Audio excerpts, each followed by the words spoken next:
জুলাই শহীদ স্মৃতি ফাউন্ডেশনের পক্ষ থেকে এখন পর্যন্ত গণ অভ্যুত্থানে শহীদ পরিবার ও আহতদের মাঝে ৯৬,৬৭,০০,০০,০০০ টাকা আর্থিক সহায়তা দেয়া হয়েছে বলে জানিয়েছেন ফাউন্ডেশনের প্রধান নির্বাহী মীর মাহবুবুর রহমান স্নিগ্ধ।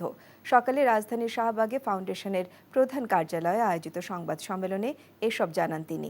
এই অনুদান ৬,৩৪১টি পরিবারের মাঝে বিতরণ করা হয়েছে, যার মধ্যে ৩৭,২৫,০০,০০০ টাকা ৭৪৫ জন শহীদ পরিবারের মাঝে এবং ৫৯,৪১,৪১,০০,০০০ টাকা ৫,৫৯৬ জন আহত ব্যক্তির মাঝে বিতরণ করা হয়েছে বলে জানানো হয় সংবাদ সম্মেলনে।